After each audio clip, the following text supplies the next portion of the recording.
chance to hear it, so let her tell it. People on the streets say Sabrina speaks. Tune into the show, she will let you know. Tell all your friends and family.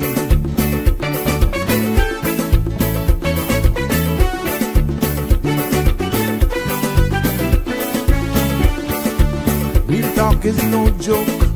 You get the news straight up from grassroots and concerns. You hear some people gone. So tell all your friends to tune in to Good evening, Cayman. I'm Sabrina Turner, and welcome to Sabrina Speaks, your daily dose of clarity, truth, and community insights. Every weekday from 5 to 6:30 p.m., we're tackling the issues that affect you, from national headlines to grassroots concerns. Whether you're in traffic or winding down your day, this is your chance to hear it straight and speak your truth.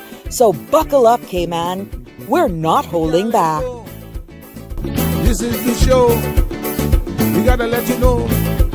Now we got to go.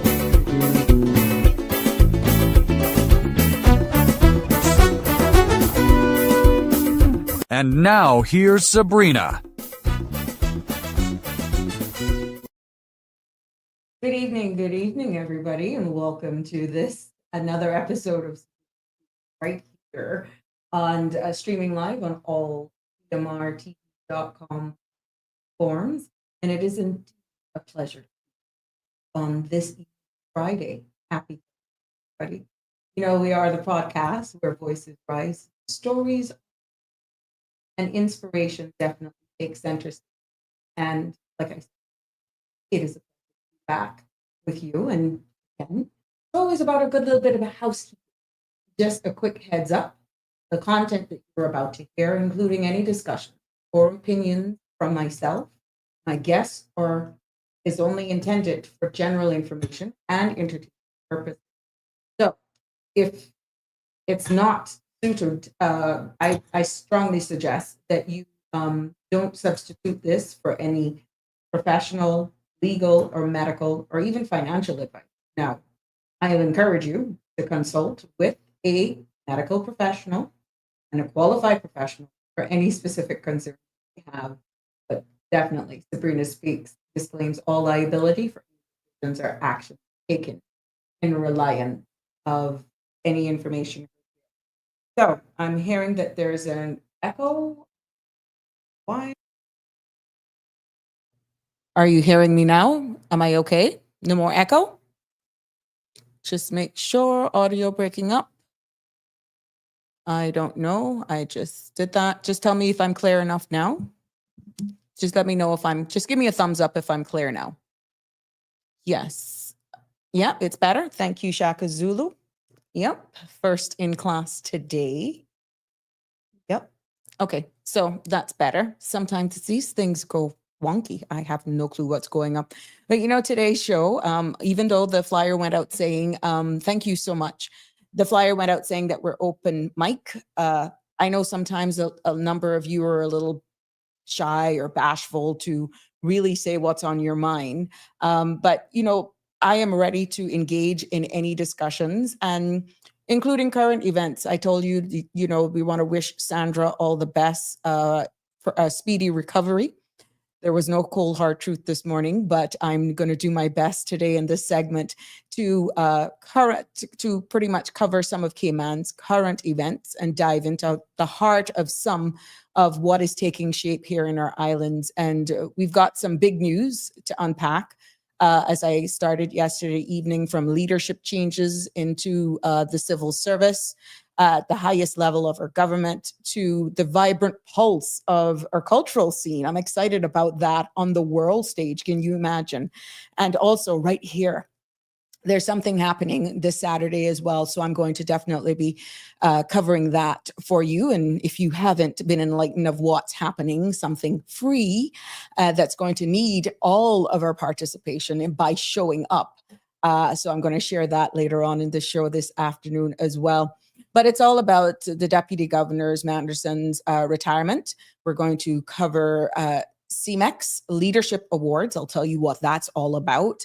We're going to dabble a little bit into Carafesta as well, and a special spotlight on a very young Caymanian young lady who is definitely taking on the stage internationally and being a Caymanian ambassador at different levels at such a tender age, not complaining, obviously walking in faith. And I think that DJ Lyons is going to be someone that the world is going to know about her. So, I will encourage each and every one of you to engage in this live chat throughout the show.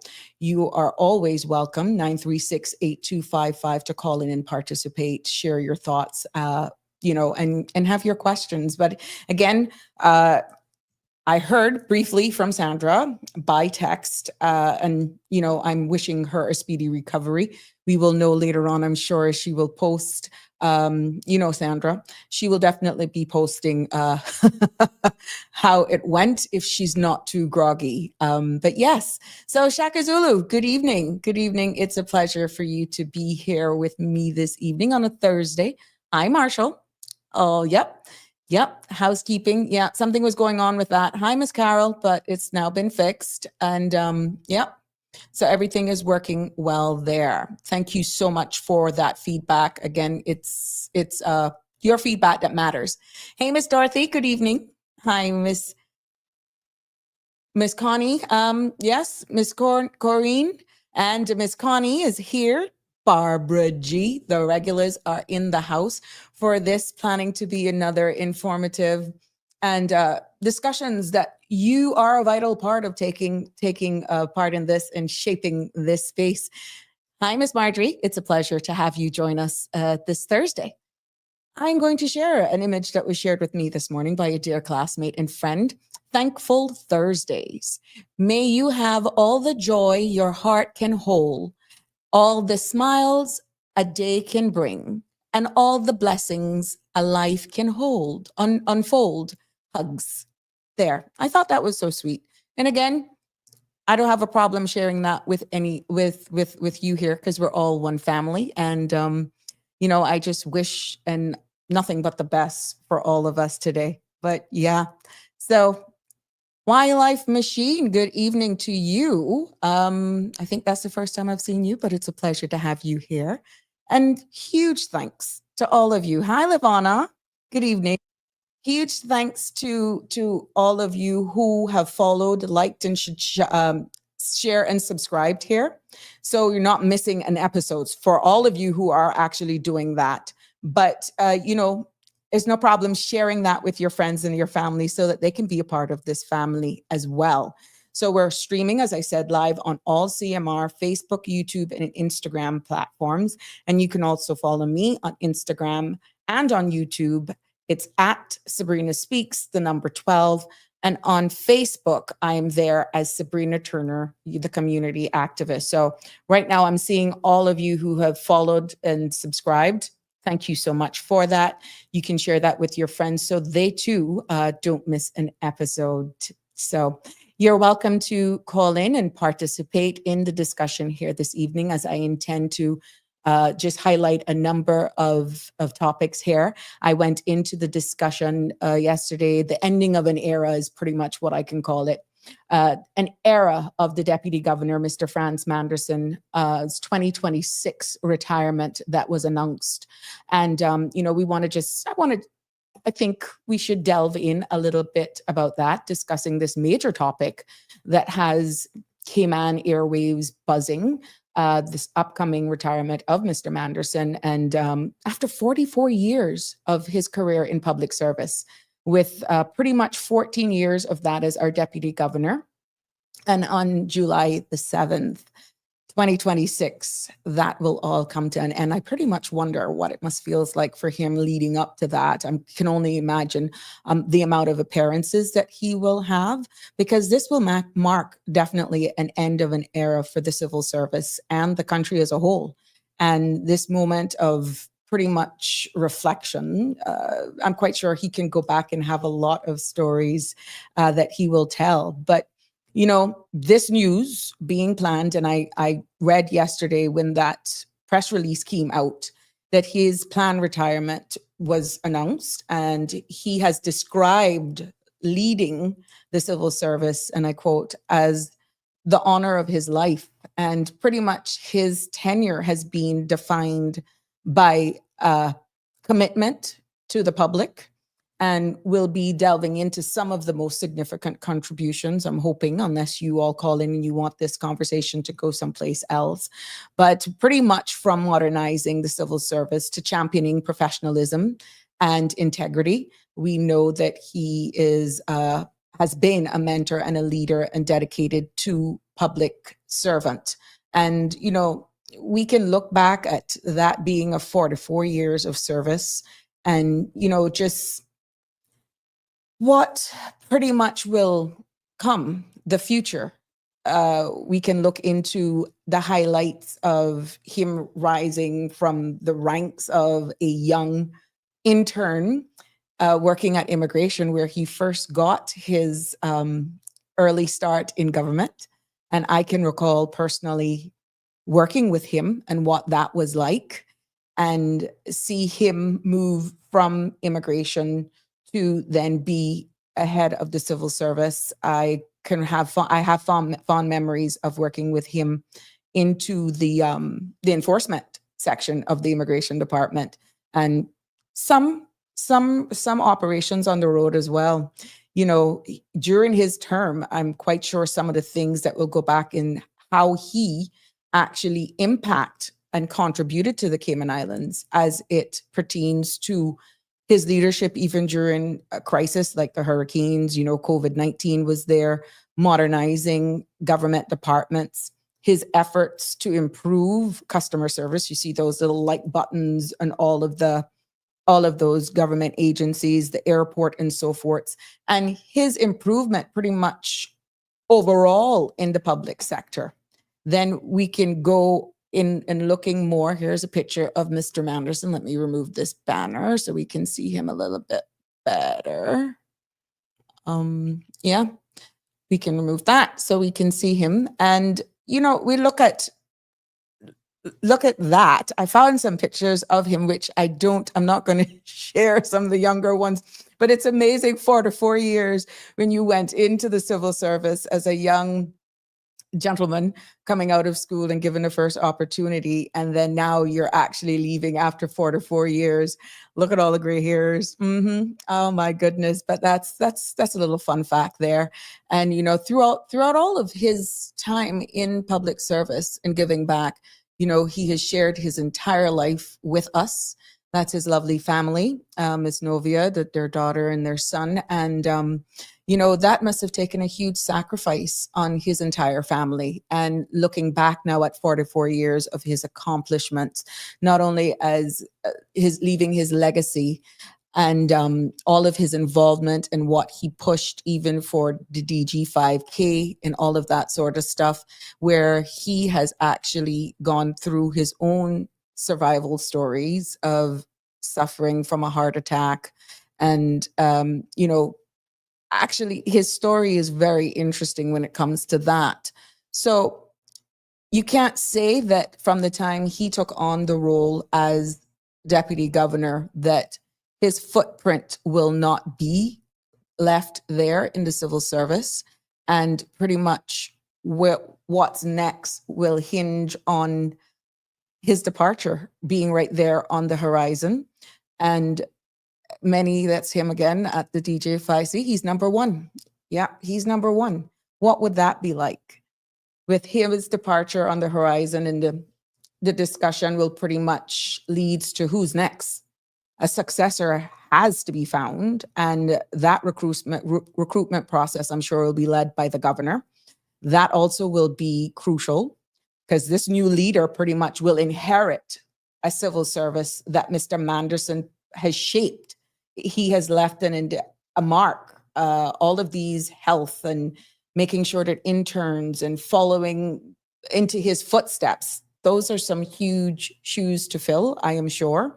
And what comes next is what's key. An what's really important as well is making sure that that transition from Mr. Manderson to whoever that successor will be is also key, and the qualities needed for that successor, because I'm quite sure when Mr. Manderson took this role on compared to what the new person will take on is a total different civil service. We are looking at more efficient and faster ways, better customer service. As we say, we're looking at the size now of almost 5,000 civil servants. It will be interesting what the population was in the civil service 44 years ago when he took it on. And looking at all the issues that he's had to navigate, being fairly young then, even when he took on that, and where he has gotten the civil service now, succession planning, hence, persons wondering, well, who's going to be the next deputy governor? What will that process be?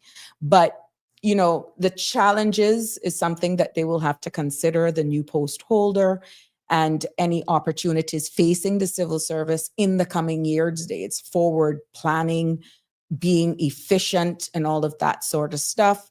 What will that next deputy governor, or even will they continue Mr. Manderson's legacy of community engagement and modernization?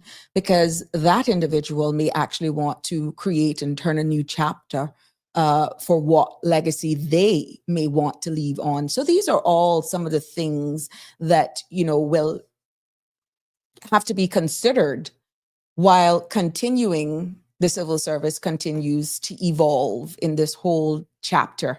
So one thing of him retiring, it's a huge, huge position that is becoming available in the very operation of this country, which is the civil service. And we all know that the deputy governor's position, he answers to the governor of the Cayman Islands as the deputy governor, and then leads up the civil service, which is the operational arm of government. So he is the big boss of statutory authorities and core working civil service. So what are the expectations of the public for the next head of civil service?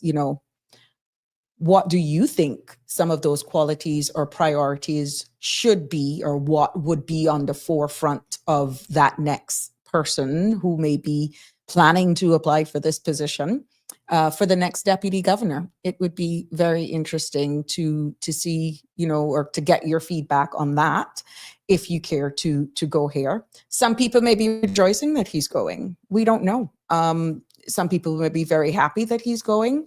Some people may be saddened.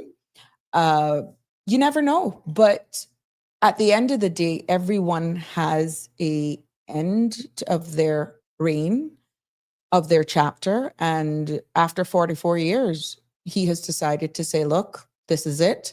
I think the time is right.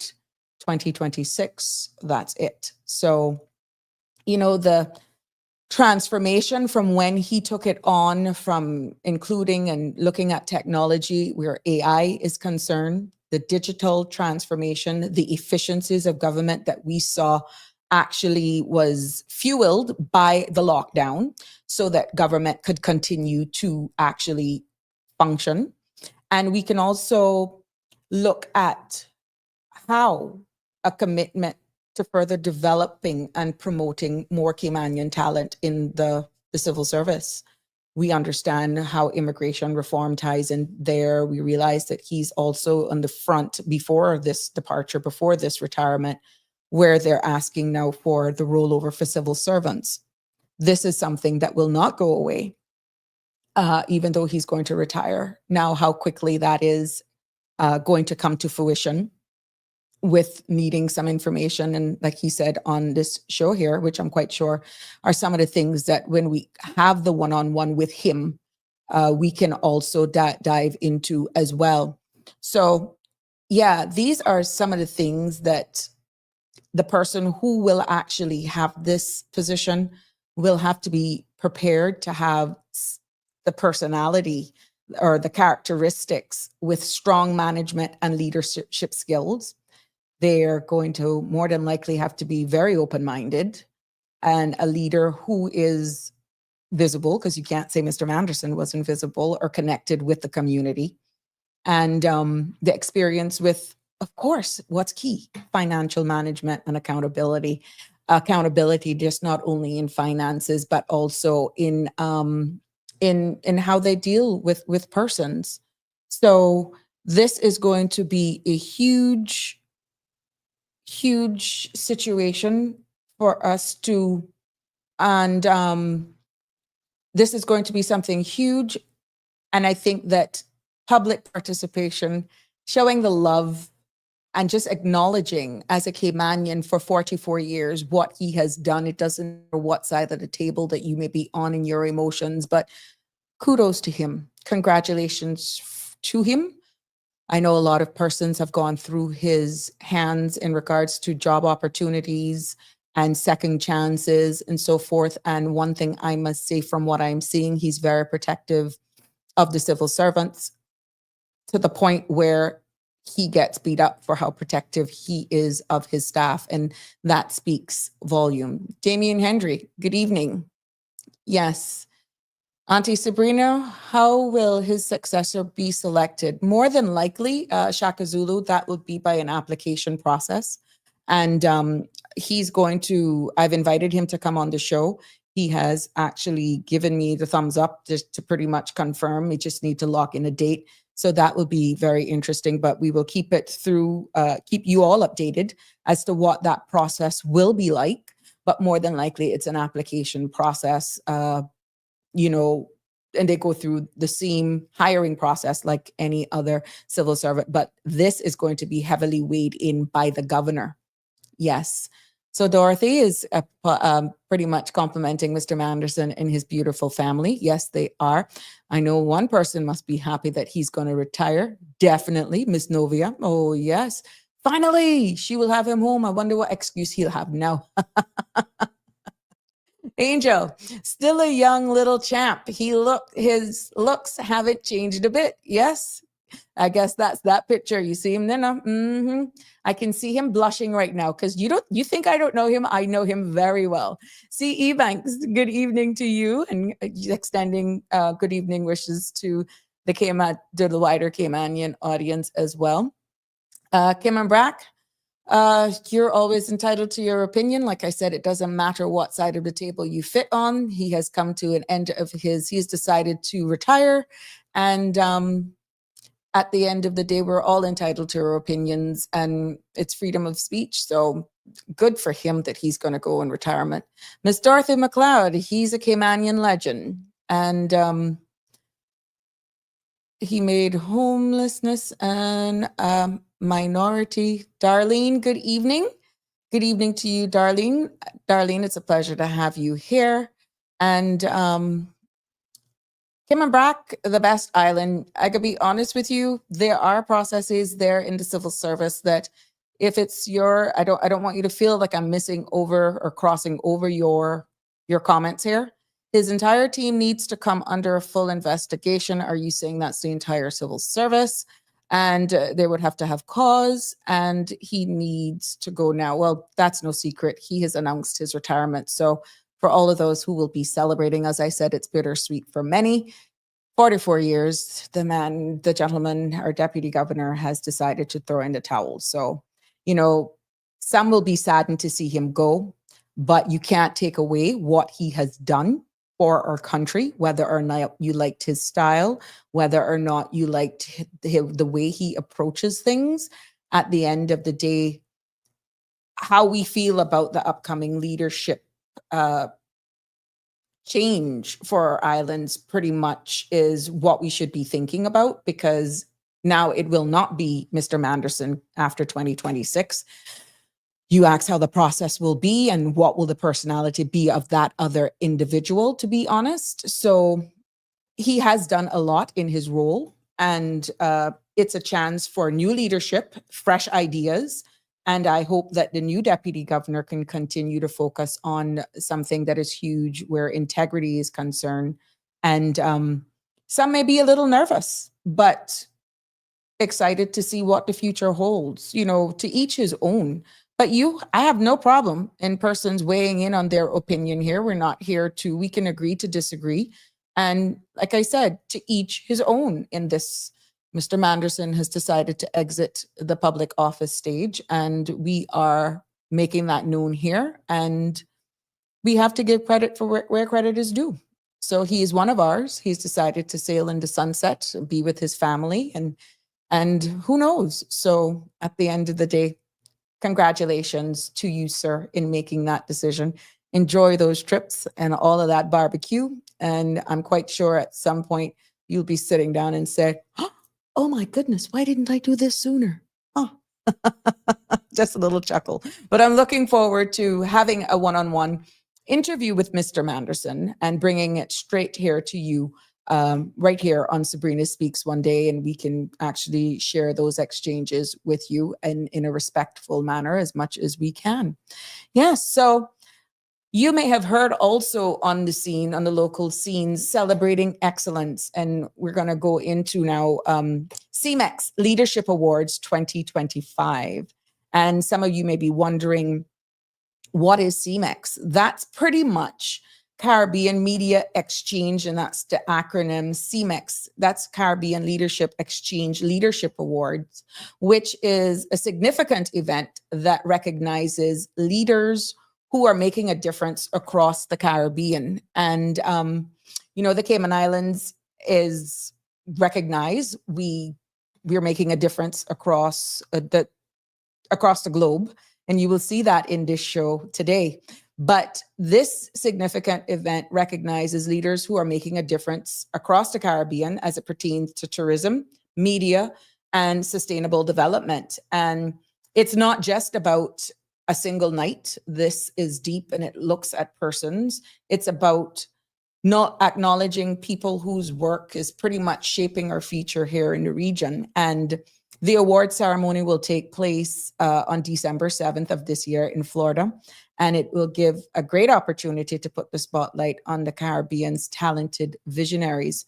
Now, in this case, we should actually know, and as CMR posted yesterday an article on Mr. Shamari Scott, one of our own, but there are 3 spotlight on Caymanian heroes that will be actually recognized in this 2025 award. And we should be proud that the Cayman Islands will be represented this time in Florida in December.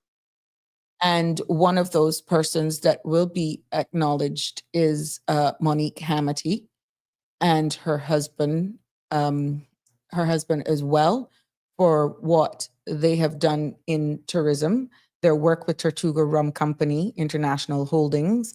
And that's what Monique and her husband will be acknowledged for on the stage. Now, this award will highlight their significant impact on not only their brand, but both the tourism and business, showcasing their brand, and which has achieved international recognition. And no stranger to us here is also being recognized, Shamari Scott. He will be recognized, and we know that he is the Chief Business Officer of Health City Cayman Islands. He's also on the list, and his recognition is a testament to the growth of Cayman's medical tourism sector and his leadership in promoting the island as a hub for advised healthcare. And his work shows how leadership can diversify our economy beyond tourism, traditional tourism. So it's a good spread. Yeah. But we have a caller. Good evening, caller. Thank you for calling in. You're live. Good evening, Sabrina. I'm very interested in what you've just moved to, but I just wanted to say something very briefly regarding the retirement of the Deputy Governor. Is that possible? Sure, you can go ahead. It is open mic. Sure. If without the calls, I have to have content. You just can't come here and ramble. Well, of course. I'm not good at rambling. Well, it can't be with being a good host as well. So yes. Sometimes. Now, first of all, Mr. Manderson, at a time such as this, you have to be able to look back and say, what has this man done? There's no doubt that he was a luminary in the society, still is. For me, some of the things that I recall about him is every time, even when I would send him a message about something like, sometimes we would be working with my groups in Cayman, for example, about, I think it was about the same-sex marriage. We offered to write legislation for him. He was always... what I want to say is he would always respond to messages. And I mean, I'm not like a key person in society. He would always respond to messages. And I found that very, very impressive about him. He's of course, very, very likable. He has done a lot of things in the civil service. Now, I have disagreed with him on one or two little things, but this is not the time to talk about those things. I would rather want to use this occasion to say something about the structural part of the position of deputy governor. It's open mic, The sir. deputy governor is the deputy governor is appointed with the approval of the Secretary of State. So that he's appointed with the approval of the Secretary of State for Foreign and Commonwealth Development Affairs, but he has to be a Caymanian. I think that it is good that he has to be a Caymanian, but I'm not quite sure the extent to which that structure helps to engender in a deputy governor sense that they serve the Caymanians before they serve the British government. It seems to me that when you are appointed deputy governor, you are expected really to comply with the constitution at a broad general level, in that the constitution says that the interest of the British government predominates over the interests of the Caymanians. Okay. Because, as you know, the constitution says very clearly, it says that the British government shall do its best to promote the interests of the Caymanian people, so long as those interests don't conflict with the interests of the United Kingdom. Now, to me, that I think does reflect on how the governor views himself. And secondly, there is a problem in that very provision is in violation of, I think it's Article 72 or 73 of the United Nations Charter, which says that for those countries that are colonial masters, if you like, over other countries, it is the interests of the people in those territories that are paramount.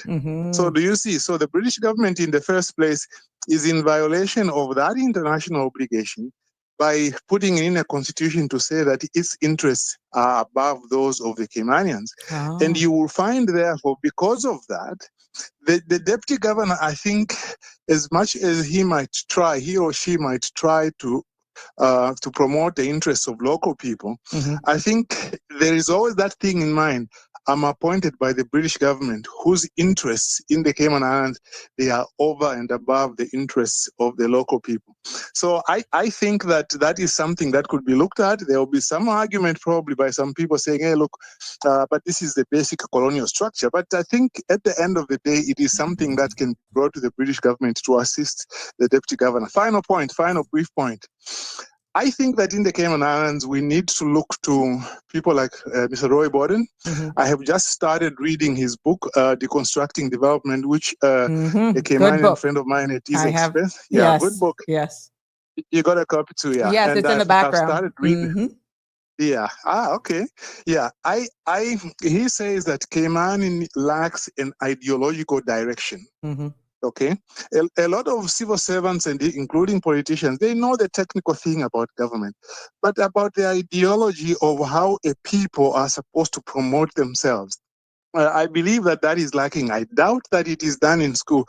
I know that, for example, when I went to university, the first university I went to was back in Africa. And that university said, it doesn't matter whether you are going to study geology, engineering, medicine, social sciences, law, but you will all do one course. It is one course, which was an ideological course. It was called African Studies, but basically it teaches you the American struggle for independence, for the American struggle for human rights, independence in the Caribbean and in different parts of the world. And it teaches you how to approach certain ideological battles that you have to fight. I think those things should be taught in Cayman. I was very disappointed one time when Mr. Anderson was asked, why are you training expatriates at government expense? And his answer was, there's nothing I can do to prevent that. I thought that wasn't a very good answer. But other than that, I think he's done well. And I wish him well with his beautiful family. And I'm quite sure he will continue to contribute to the community in some other ways. Well, Thank you very much. Thank you, caller. But which leads into what should be some of the characteristics that you feel we should actually anticipate, or like key things that the next deputy governor should hold, understanding what you said in regards to their, with their, who they're obligated to first and foremost. Being in charge of the civil service is really secondary based on what you said earlier on. But then there's an expectation locally that because of it, of the individual having to be a Caymanian, that automatically they should be first, when that's not what the role actually says. That's what exactly, and I mean we can talk about that actually in the context also of the recent immigration reforms and how now rollover will apply to government. The question can be asked: why wasn't this done earlier? Because clearly it was a loophole in the law. Now, he wasn't deputy governor when initially there was a suggestion to introduce rollover in government. This was a time when Mr. McCarthy was chief secretary, and at that time those chief days. secretary was those days, and I remember I was in government then, and they circulated a letter to say, well, this is going to come in government, and then after a few weeks they said, oh, it's going to be dropped. Now, so he wasn't there at that time, but I think for that, everybody, not just the deputy governor, has to answer for that. Why was indeed done earlier? Because now it is going to prove much, much more difficult to do. For example, I was speaking to somebody over the weekend. I understand that there are people who are saying, well, you can't apply the new rollover policy to people who are already in government because that would be illegal. Now, that I think is wrong. I think it's probably just a deliberate misguidance of the government. Now, if the government wants to do it, they can do it. It's a matter of policy. But they shouldn't say that they are going to do it because it's unconstitutional to say, if you are already here, rollover is going to apply to you, because technically, legally, that is wrong. But I mean, these are the issues which have to be discussed. How do you structure the whole system of government to ensure that it is catering to the people of the Cayman Islands in accordance with the obligation of the British government? Exactly. And how exactly, and I think that's a big question surrounding the issue of deputy governor. It's almost like you're serving two masters. Exactly. You have that responsibility of serving two masters. Two masters, and you know what the Bible says about that. Yes. Well, thank you very much for this exchange. We'll continue to listen how he disengages and what he will do next. Maybe you run for office. I don't know. Well, look. You take care now. I won't even go there, understanding where I am on the heels of coming out of it and this chapter of my life. But he would be crazy. But, to each his own. Retirement for me after 44 years, if I was in his shoe, is totally different. I see it through different lens, but that's me. Who to tell? Maybe he may have something up his sleeve. It'll be interesting. You never know, of course. And you shouldn't comment on it because, as you say, you've just left political office. You can't comment on it. But I think no, it's not that I can't. What I'm saying, I don't feel it would be a true reflection having just come out of an election. Because I'm not him. He was a civil servant. I'm a politician. My trajectory, my path, my next chapter pretty much could have a total different destination versus how he sees retirement. I don't consider this being retirement. I'm seeing my chapter now as conforming to whatever the universe has in store for me. And I've accepted that with grace. And I am happy that it's evolving the way it is. And you're doing well in doing that. I mean, Thank you. Well, they say that yes, and they say, you see, a politician is a bird of passage. You come in when you come in that 4 years. It may be the only 4 years you ever serve. Correct. Maybe you might be there for a long time. Yeah. So once you know that you might not get re-elected, and then you keep making your contingency arrangements, and as soon as you leave, you continue to contribute. Correct. In a different way. Correct. Because you were a talk show host before, and you had a lot of professional and life experience. But now, having been a politician, you can say that your perspective is much richer, much broader, much realistic. OMG. So you are worth listening to because you've been on the inside as well. Whether I hope or I'm not- also worth listening to because Whether or not you want to take the reality that I will be speaking, because some people can't handle the truth. And because this is an educated space, information and just exchange and inform. Sometimes when I actually say the reality without exposing or being breach of confidentiality, which I wouldn't do, people have a hard time processing it, that it's like, what? Really? That's how it works? And then for me, having walked the walk, I'm like, well, how else you think it would have worked? So I realized that there's a lot of work on the operation, the processes, the separation of government, that an education from this standpoint, having walked the walk, having talked the talk, having been able now to see it from both perspectives, I'm hoping that people can really value what I bring to the table in this space. And that's why I know for sure that there's a purpose for me being here. It's not coming after a government. Yeah. You explained it very well a few shows back when you said, you know what, you go there, you are elected, and you are in charge of a ministry.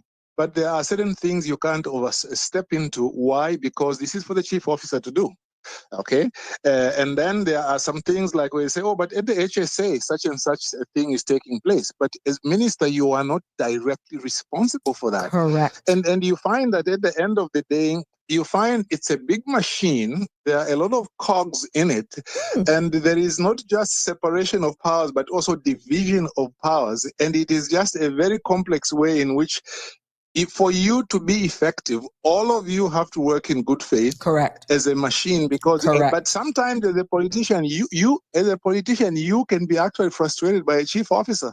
Okay, sometimes. But your voice will always be useful, and that's why I keep listening. And I wish you continued luck with the show.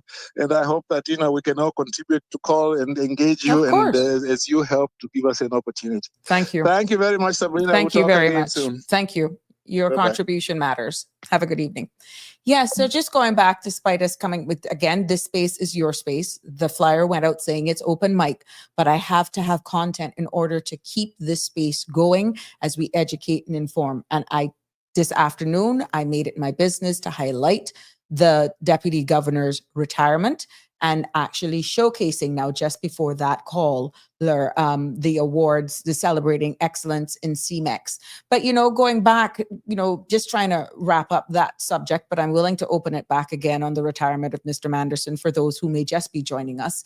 I have no problem going back there if you so want to discuss that, or if we get a call or a comment for someone wanting more. But this leadership change, I feel, in my most humble opinion, is more than just a personal shift or a personal change as the individual. It's actually a significant moment for us here in the Cayman Islands, because that's a huge responsibility.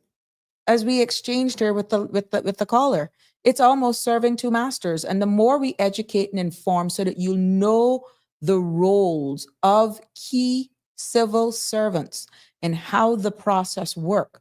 When things like this happen, which it is critical that you have succession planning in place in any organization, but also within the civil service. So all of those chief officers are actually in line and could apply. Anybody can apply.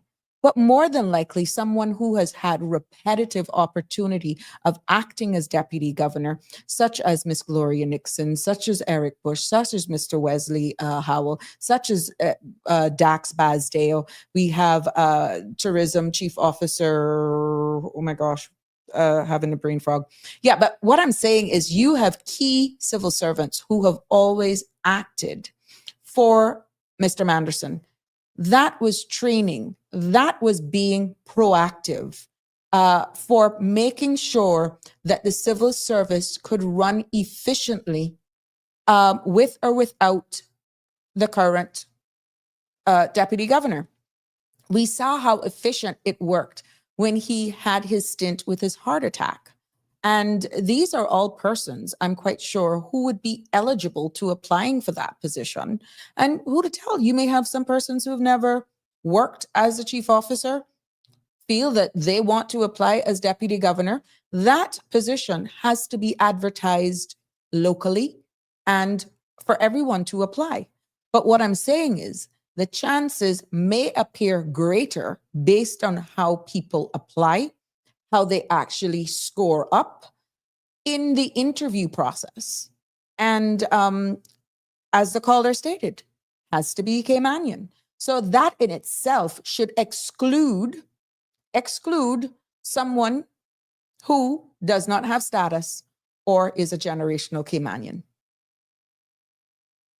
Okay, it should exclude somebody. It should include, someone who has Caymanian status or persons who is a generational Caymanian. So somebody who's here as the spouse of a Caymanian on an RERC, someone who's a permanent resident holder, or someone who has never, ever, who's on a work permit. You can apply, but you're not going to get far. That's not the requirement for the role. It clearly states you have to be Caymanian.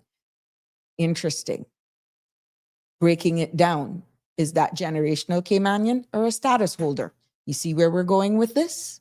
You see where we're going with that? But bottom line is, in its definition, in the current context, Caymanian must be that post holder, and they are. Actually, that position is a hybrid one because literally you're serving two masters. So I want you to let this sink in, that this leadership change is more than just a personal shift. It is actually a very significant moment for us here in the Cayman Islands. But again, I wish Mr. Manderson all the best, and I'm hoping to have a more intimate conversation with him on this forum as he leads up to that great day of saying, this is my final day here. And I know as a human being, he has feelings just like everybody else. And that will be a very emotional last day for him. That's 44 years of giving your entire life, and the relationships and friendships that he has made during this time, good, bad, indifferent. That role, you don't always going to have friends. You're going to have to make some serious decisions that you're not possibly going to be liked. It is what it is. But yes, going back to the Caribbean Media Exchange CMEX Leadership Awards, as I alluded to, we want to congratulate our very own Monique Hamity-Simmons and her husband Marcus, and definitely Shamari Scott for this recognition. And, their achievements for what they're doing in their industry should be, and it is, a powerful example for the entire Caymanian community. And it demonstrates that homegrown talent and dedication can earn the respect and recognition on a regional and international stage. And I think that we need to acknowledge, and it's also, or should be very important, that this kind of excellence doesn't pretty much continue to happen in a vacuum. It should honestly be, if we want to show our appreciation for fostering homegrown leadership, recognizing them so it doesn't feel that another country has to really give them value. Let me digress just a little. I have showcased a number of artists here on Friday, on Wind Down Friday, and that's the thing that I keep coming up. It's like, even in sports, in football and that sort of stuff, we don't see enough of our own going out cheering on our own.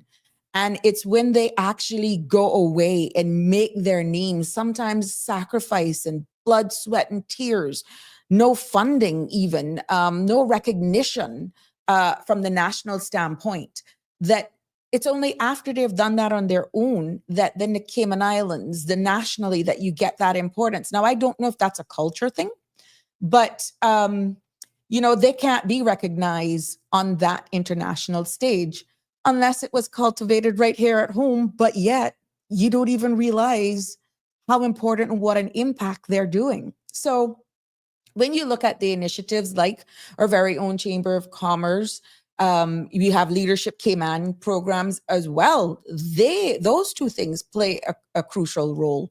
And this program pretty much helps to foster a new generation of leaders by, if you didn't know what Leadership Cayman is, and that's exactly what that does.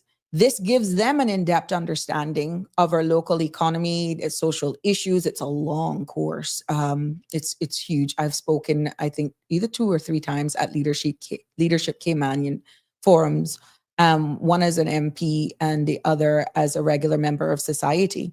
But it also gives them an opportunity or in-depth understanding of also the political landscape, hence me appearing the second time in my political role. And the exchange, both experiences have been amazing. And to see these young men and women who sign up to do this Leadership Cayman program and the feedback that you get from them, having had the insight and now being a former member of parliament, the exchange, even though it was in real time, and the expressions on their face when you're asked the critical questions, which is, I have to respect the privacy of that. It's amazing. But I have had the pleasure, it is indeed an honor and a pleasure to have been invited twice to assist and be a contributor, a facilitator at Leadership Cayman. But that's exactly what these programs do. And it is how we ensure pretty much as a jurisdiction, the strong pipeline of talent ready to take the challenges and opportunities for tomorrow. I can recall Shamari, a younger age, much younger, from DOT. And even though now he's not even in Department of Tourism, for that's the acronym, and even now that he's no longer in government, you know, we have seen what he's doing, making leaps and bounds with that hospital, Health City Cayman Islands. Ms. Pat Smith is saying, yeah, a real Caymanian. Oh, I think you were talking about the nationality of the deputy governor. So Pat, that would be more generational Caymanian. It wouldn't be a status holder. That the Caymanian public, but from what you're saying, you would prefer to see a generational Caymanian in that position. So, yeah, but, you know, it is, I want to prompt probably more discussion and hoping I can get you to weigh in on this. Really, how important is it for Caymanian leaders to receive regional and international recognition like these awards? And, you know, like I said, sometimes you're valued in another country more than you are in your own. But the mere fact that internationally are Caymanians amongst other recipients in the region, they're going to be recognized for all of their work that they do. And the criteria is that it validates and proves our local talent, shows the world that even though we are not even found on even some atlases and on some globes, that we're more than just a financial center when we're getting recognition even from the healthcare standards and tourism destination. We're just not only that. We're just not a financial center. We're just not a tourism destination, that we are a source of innovation and leadership overall. And I feel that this is something that we should actually be proud of. It should also be a testament that inspires the younger ones coming up who may have known Shamari from a young age, from school, and seeing him evolve.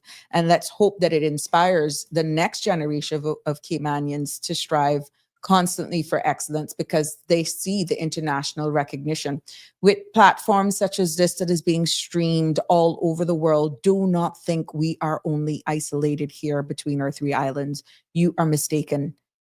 All eyes are watching, and everything that we do as a jurisdiction, trust me, we are being watched.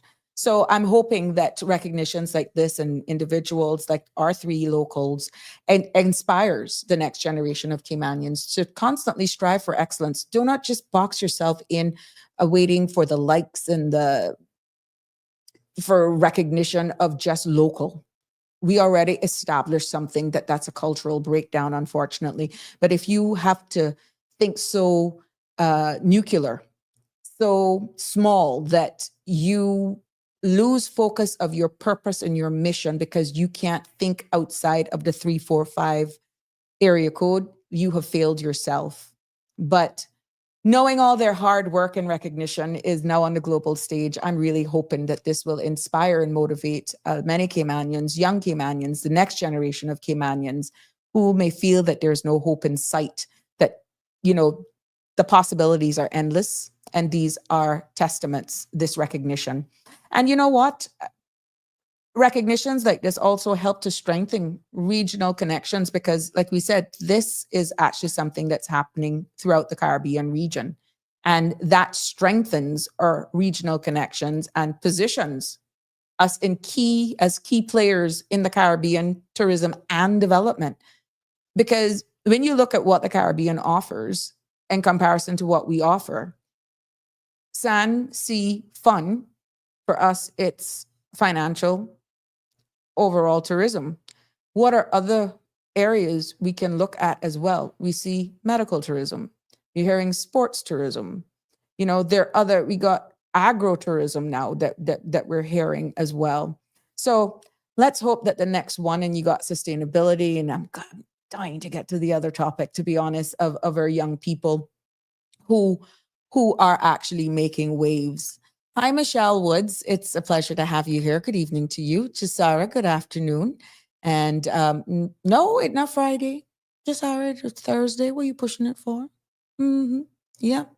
No, it's not Friday, Chisara. But it's always good to have you here. You're excited for Friday, I'm quite sure. So am I.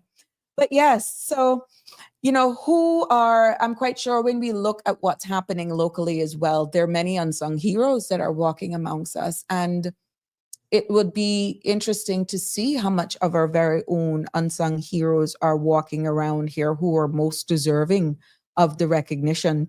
Let's consider even those nonprofit sectors, our community volunteers, or small businesses owners who have made and continue to make a big difference without pretty much seeking the limelight.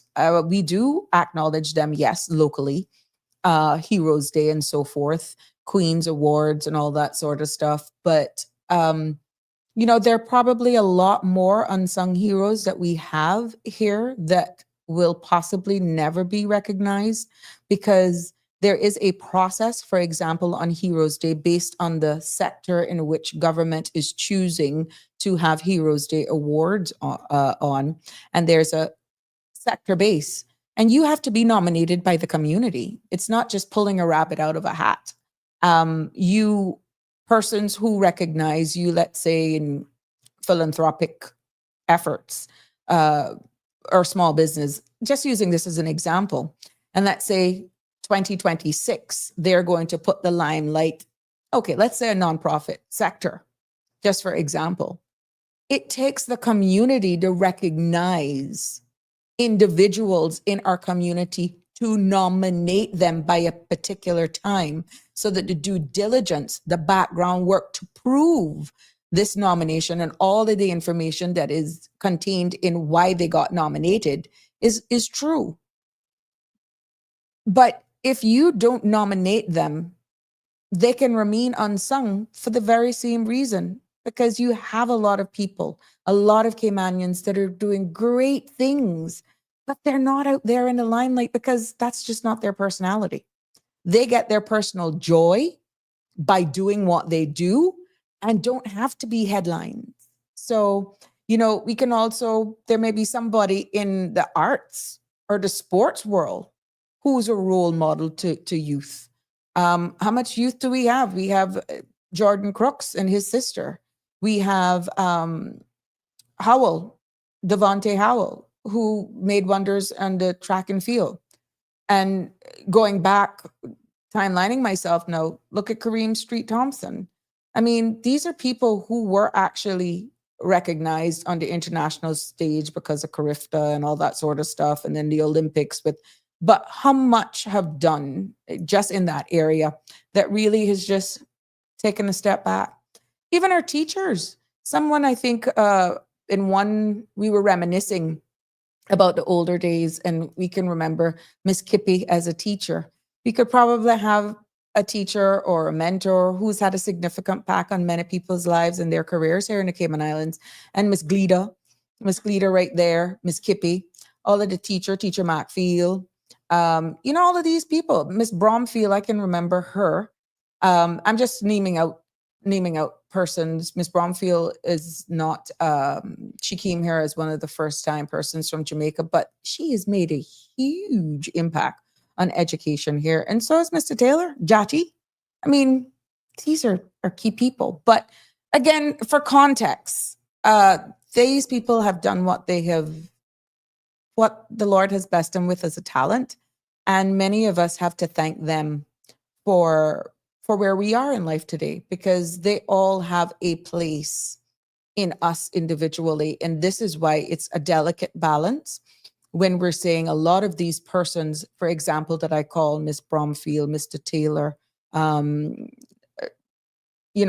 have seen them now and as Caymanians. But when we separate that definition, understanding the impact, separating Miss Kippe and Miss Glida, when we talk about those individuals, may his soul rest in peace, Mr. Tressiter and all of those start, Mr. Francis, what we can say? Because there weren't generational Caymanians that what they contribute to so many of us in how they've molded us as Caymanians is less because they acquired status. This is why it's a delicate dance, because some of their children do not know any other home but the Cayman Islands. And it is a slippery road that we're going down when you actually delve into this generational versus status, because these are some of the very same people that educated us and have us where we are in our key roles today. We're not saying that there's nothing wrong with us fighting to preserve who we are as a people, but it is a delicate dance. And this topic alone, unsung heroes, recognizing, let's say, persons who were teachers in our lives, and right all of a sudden, Miss Shirley Kidd, for example, Miss Thompson, Miss Otti, may their souls rest in peace. They were first-time persons from Jamaica, but they all had status. They all claimed Cayman as their home. Does that make what they contributed in the lives of so many of us any less? Think about that. So, in what ways do you think, in your honest opinion, strong leadership pretty much impacts Cayman's development? And that should be something that we actually look at in totality.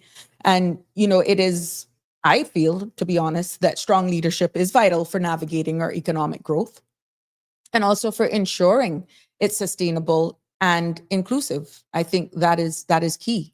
Inclusive of all, which goes back down to what I was saying again. Paper Caymanian, generational Caymanian, yet we're talking about inclusion. I also feel, to be honest with you, my humble opinion, that leaders help shape our national identity and guide us into protecting our culture and environment.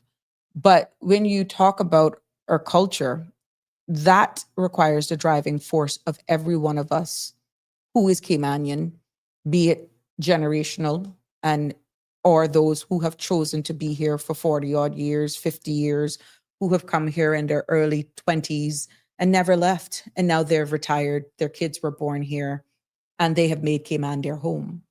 So I feel that leaders help shape our national identity and guides us into protecting our culture and definitely our environment that so much are interested in, because we only have one planet. But it's also, I feel too, it's about having a clear vision and understanding where we want to go for the future, whether it's in business, government, community projects, or just the very ability to inspire others to work towards that very same vision. But then you may have some of those that may say, well, what is that vision? Where do we want to go? Do we even have an idea of where we want to go? And that is why participation in forums like this, going out and hearing what our lawmakers have to say, look at what legislation is being tabled on the floor of Parliament, and not just talk about it when it's up for discussions and on the floor of Parliament. To be honest, you have to get involved, to be honest, in order to make a huge impact. And I feel many of us do it in hindsight. And many times when we get vocal, it's almost like it's too late. And then it becomes out of anger. And the message is missed because some of us tune in too late. So I really hope that I want to congratulate them again for all that they have done. And kudos to them being recognized internationally. And I hope that this segment showcasing them brings a better understanding of the importance of us embracing our very own and letting them know, how we value them and thanking them for their work. So in this segment now, I'd like to pretty much just change gears a little bit, but the phone lines are open, 936-8255. You guys are very quiet. And whether or not these topics are interesting or not, or that I'm doing a good job or a horrible job, but your participation matters, to be honest, and it's appreciated. But I want to now just take a moment to go into Caribbean roots. And I will pretty much call this the Carafesta section, Carafesta 2025. And I want to go into the discussion about the Caribbean arts, culture, and Cayman's role on the regional stage. And if in case you didn't know, we're celebrating the upcoming Carafesta event and the premiere that premieres arts in culture festivals of the Caribbean. And that is taking place in Barbados from August the 22nd to the 31st this year. And I love the theme for this year's Carafesta. It's called Caribbean Roots Global Excellence. Caribbean Roots Global Excellence. And that pretty much perfectly captures the essence of the festival. And if you only heard the acronym of Carafesta, this Carafesta event, which is all about showcasing rich heritage while highlighting the incredible talent that's making its mark not only regionally, but globally. And this year, we here in the Cayman Islands, I think it's about 70 to 85 persons, if my memory serves me well. There's a 70 to 85 member delegation that will be going to Carafesta in Barbados. And this is a big deal. And our delegation pretty much is a cross section of our Caymanian talent that includes the performers from the Cayman Islands, folk singers, and also Heat is going to be going. Then we have, I think, on the schedule, UCCI Dance Company as well, and the Cayman Islands National Dance Company, as well as on the itinerary for artists for us. Now, this, I feel, is a fantastic opportunity for our artists to share our Caymanian culture with the wider Caribbean and, of course, by extension, the world. And we understand the marks that Barbados is getting. Crop Over 2025 has just ended there. And OMG, what a celebration. That's pretty much an entire month. And they go right into now Carafesta. And we will be going there. But before they jet off, I got to share this with you because people may not know what's happening. Before our delegation go off to Barbados, yes, before they go off to Barbados, they will be giving a special sneak peek right here at home. And that is going to happen this Saturday. This Saturday, August 16th, from 6 o'clock at the Harkwell Theater, they are going to host a free Carafesta home show. And this, like I said, at the Harkwell Theater this Saturday, and all of the lineup that we are actually, that I called out there before, that's going to be showcased just for us here in the Cayman Islands. So this Saturday, I want to encourage you all to go out and see them perform because that's what they're going to be showcasing in Barbados. And again, it just shows how we appreciate our own arts. And I will encourage everyone to go out this Saturday, 6 p.m. at the Harkwell Theater. Now, this is the main event, and I really want you to witness the passion.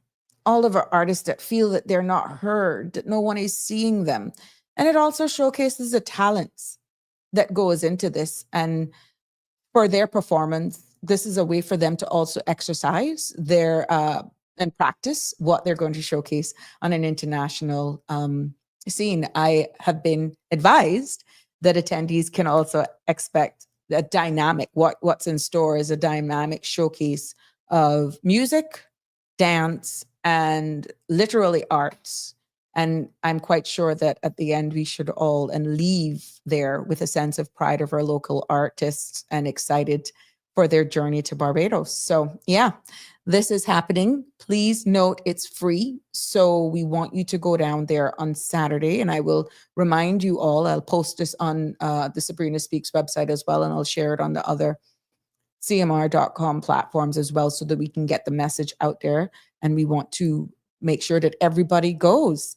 So we want to send a strong call of actions to you.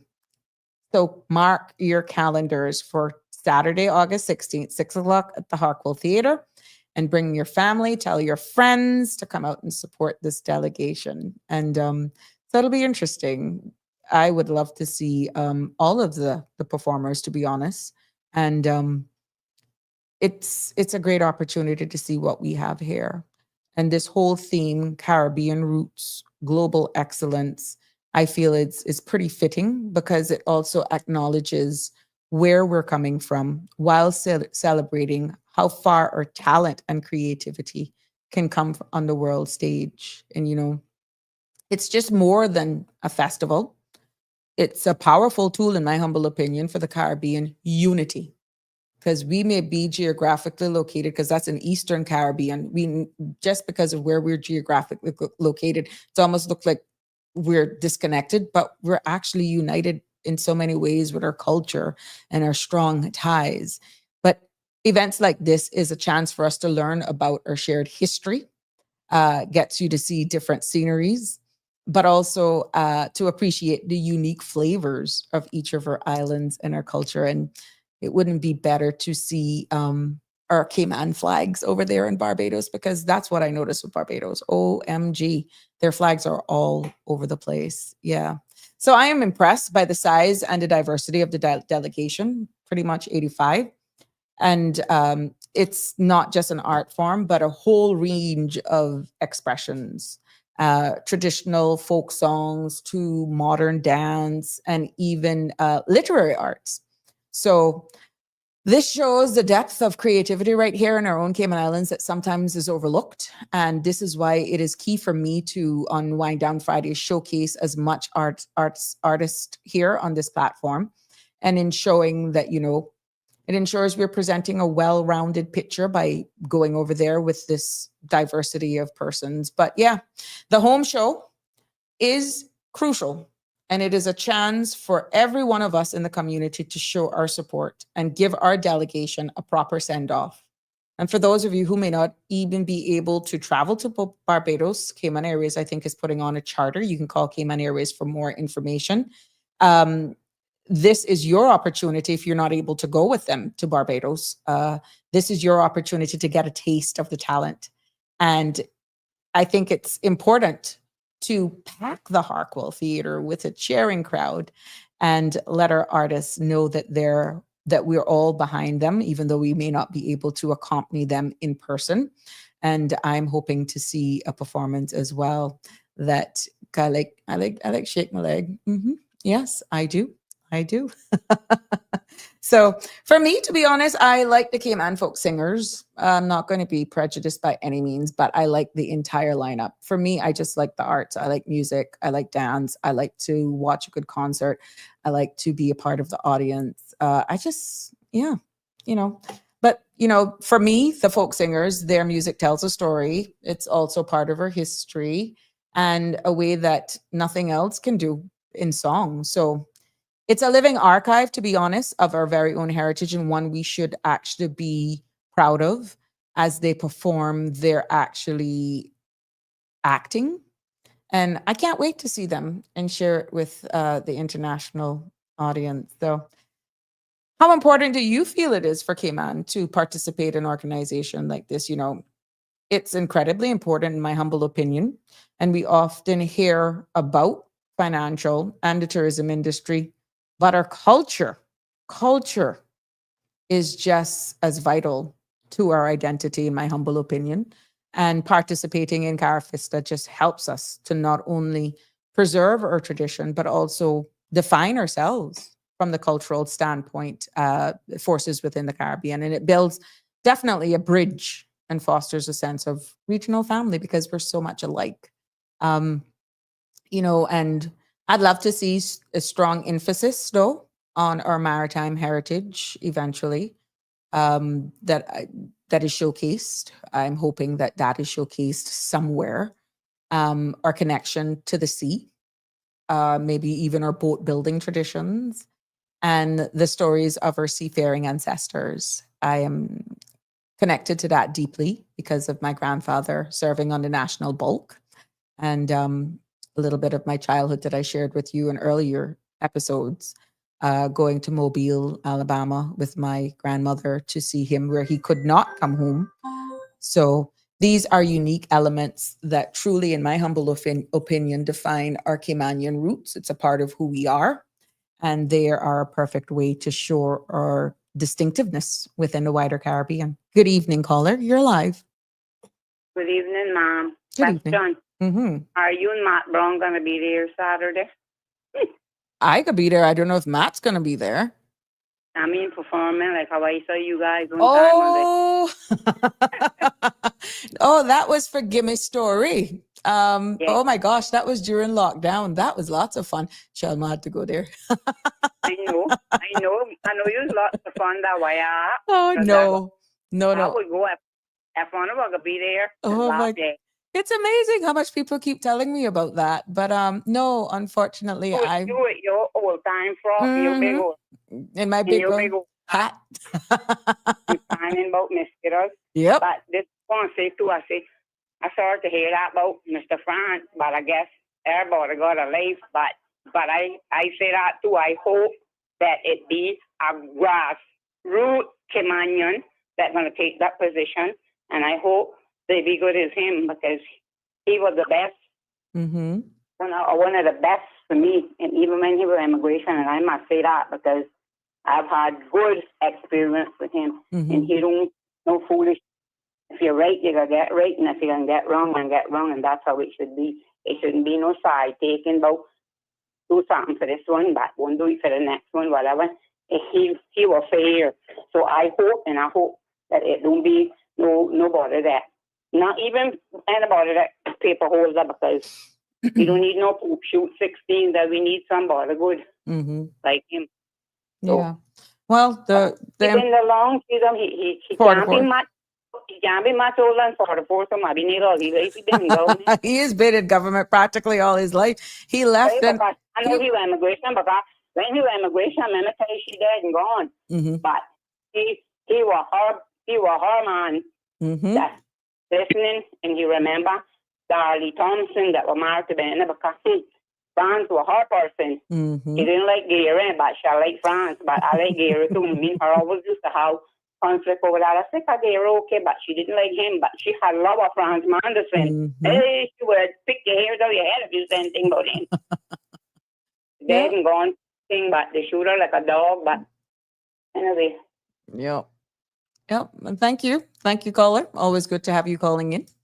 He was good, very good. Yes, I wouldn't say that as the face, but behind the back. Because I remember when I had a problem, they had to dig up Simon, and he made them get on top of that. Right. Well, thank you so much. Always a pleasure for our callers to call in and participate.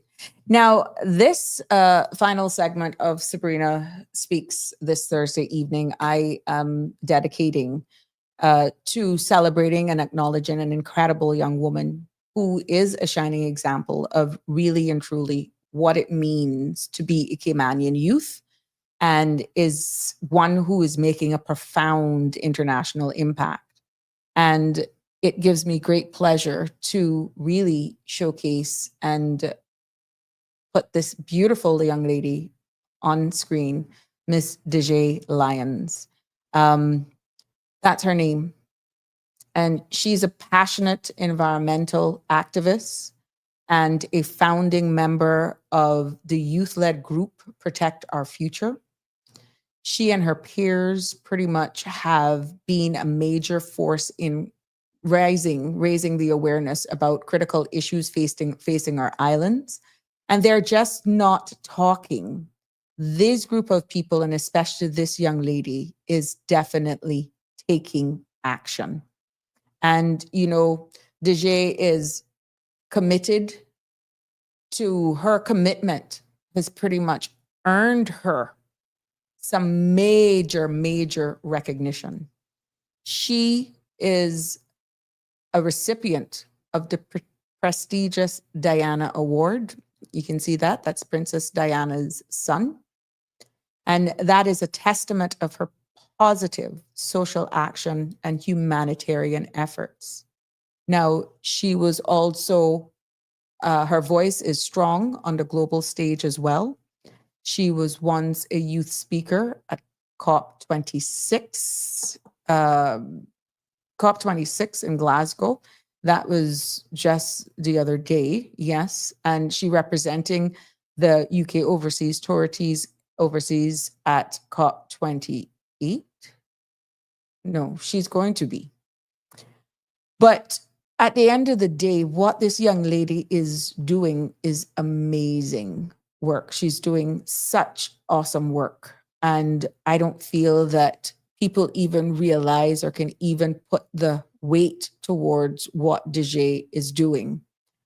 But her work doesn't stop there.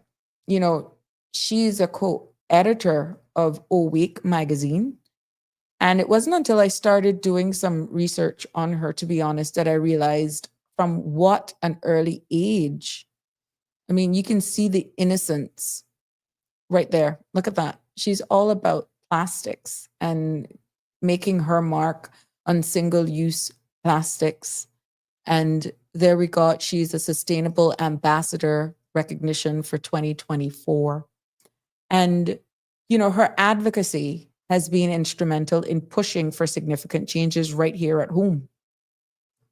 Just as we talked about, banning single-use plastics and the crucial protection of our mangroves. And if you sit down and you speak to this young lady, the passion that comes across, this is not made up. This is not rehearsed. It's not act. She genuinely, even when you don't understand her, when she's able to sit down to articulate and just speak about exactly what this means and breaking it down, her advocating is for responsible, even coastal development. But, you know, I hope that we will continue to see persons like DJ don't allow themselves to be pigeonholed just here at home, because what she's doing all around the world, you know, it's one of inspiration and definitely action.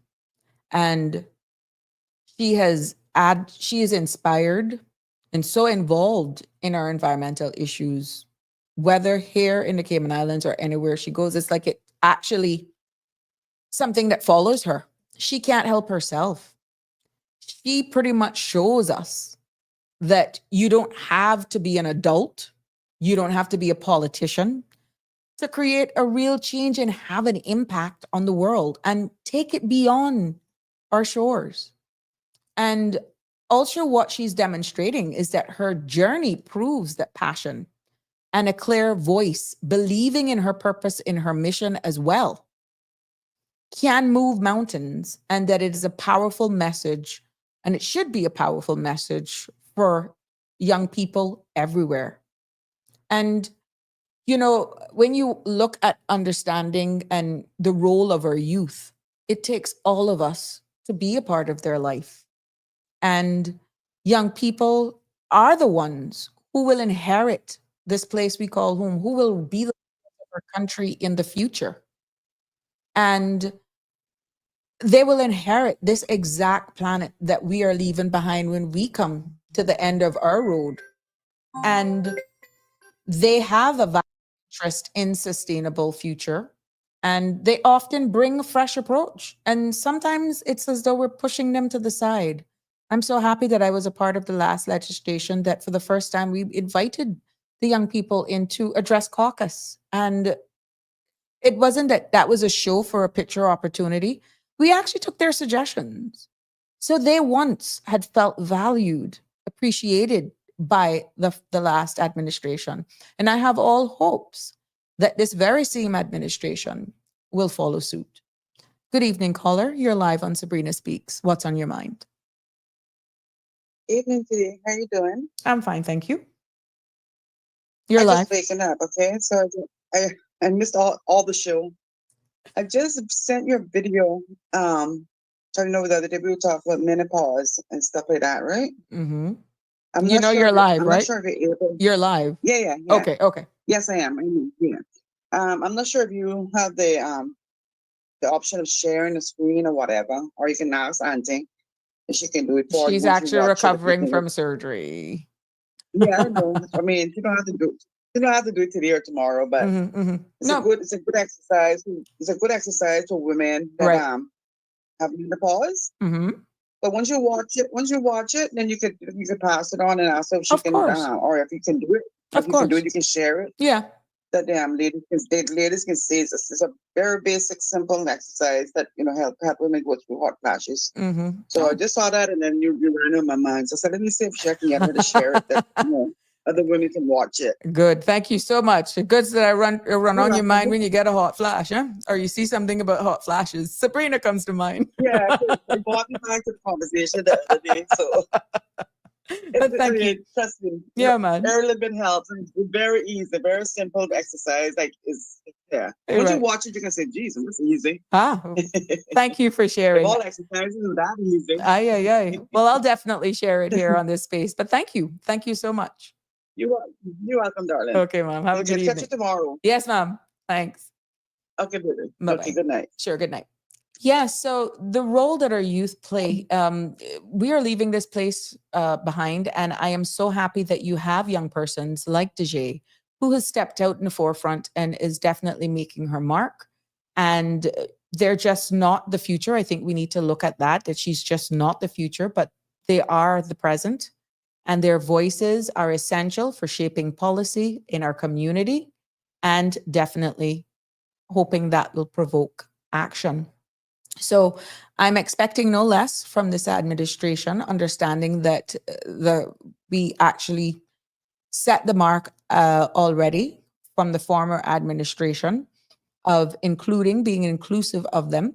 And what DJ is doing is amazing. Now, while we have made progress on looking at the pressing environmental challenges, we are making progress on issues like plastics. We need to talk more about things like honestly sustainable tourism development, from protecting our reefs and finding long-term sustainable solutions, even for our very own waste management. That's real. And there are always more work to be done, as we can see here, and there are conversations that we can have more as a community. But I'm so proud of Dejay, and I hope that you all are too, just for the sake of you. And I shared a huge post of exactly how I feel about her on the Sabrina Speaks page, and acknowledging and showcasing grandma and mom are so proud. Everyone is proud. Grandpa, dad, everybody is so proud of all that you do, DJ. And you're so committed. You are traveling all over the world. You're making decisions on your own.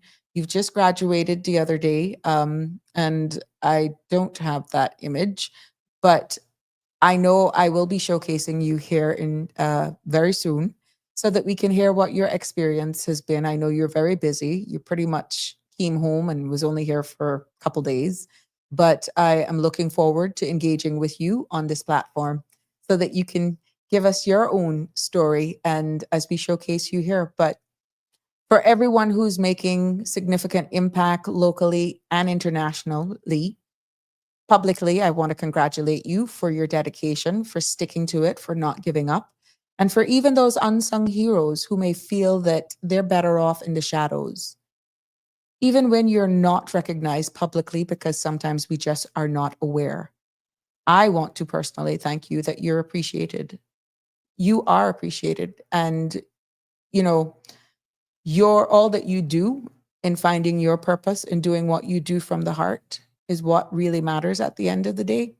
And if you're making an impact on the world, on society, then wow, there's no greater joy than that.